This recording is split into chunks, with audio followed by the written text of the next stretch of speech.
l'Europe et la collectivité territoriale de Guyane investissent pour le territoire.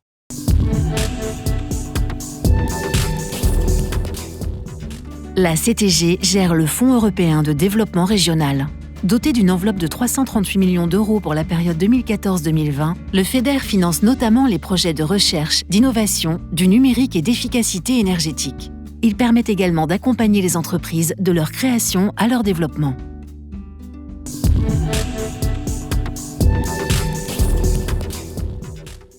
Alors Container Plus est une société spécialisée dans la transformation de containers qui est basée à Saint-Laurent-du-Maroni, qui est une première en Guyane. C'est la première société spécialisée dans la transformation de containers maritimes en ouvrages architecturaux.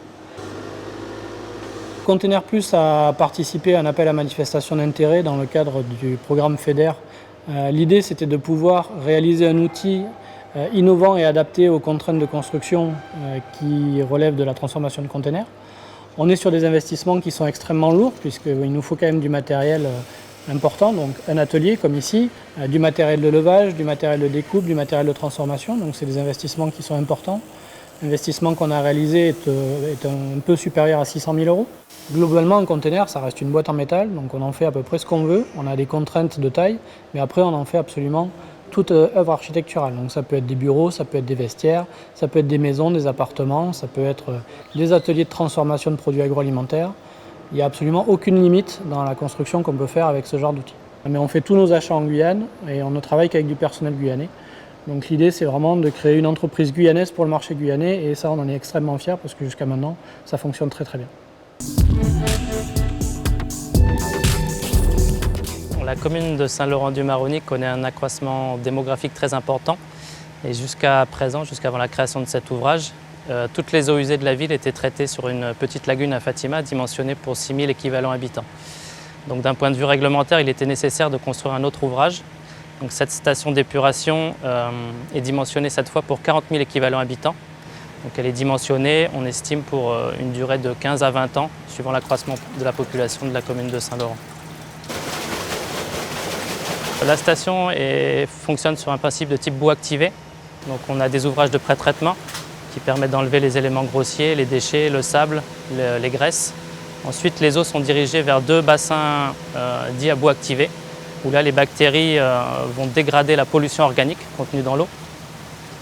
Les eaux usées ensuite traitées sont rejetées vers la Balatée. Les boues, elles sont déshydratées par centrifugation. Elles sont ensuite chaulées et vont servir par la suite d'amendement. Elles vont être répandues sur des terrains agricoles. Donc c'est un investissement structurel. Le montant de l'opération s'élève à 23,3 millions d'euros, avec une part très importante du FEDER qui s'élève à 7 250 000 euros, soit plus de 30% de l'opération. Donc on peut dire que grâce à ce fonds, cet ouvrage a pu être réalisé et notamment cet investissement du FEDER a permis de diminuer le coût d'investissement de la station à charge de la commune.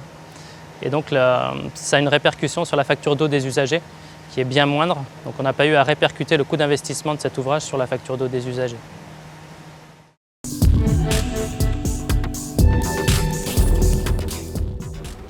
C'est un projet qui a été initié par un constat, c'est qu'il y a besoin de développer les énergies renouvelables. Et ici, les énergies renouvelables sont présentes en abondance. On pense au solaire, on pense à l'éolien, à l'hydroélectricité, mais également à la biomasse qui fonctionne à partir de connexes de scierie et de déchets de l'industrie forestière. Donc cette centrale de cacao, dont le chantier a été initié en 2018, va dès cette année, donc à la rentrée 2020, produire 5% de l'électricité du littoral guyanais à base de valorisation de connexes forestiers. Donc c'est un projet qui a bénéficié des fonds FEDER pour à peu près 5% du montant d'investissement et va produire une électricité décarbonée, compétitive et qui va permettre de soutenir les filières amont d'approvisionnement forestière ou agricole. En termes de productibles, c'est 40 gigawattheures, soit 5% de la consommation électrique du littoral qui seront fournis ici sur le réseau d'EDF et qui va notamment permettre de consolider l'approvisionnement énergétique du bourg de cacao. Ce chantier mobilise une centaine d'emplois pendant 2 ans et va créer et renforcer plus de 50 emplois dont la majorité seront affectés à l'approvisionnement du bois. Les 3/4 de la biomasse provenant des connexes des déchets de l'industrie forestière et le quart restant de la scierie voisine de cacao.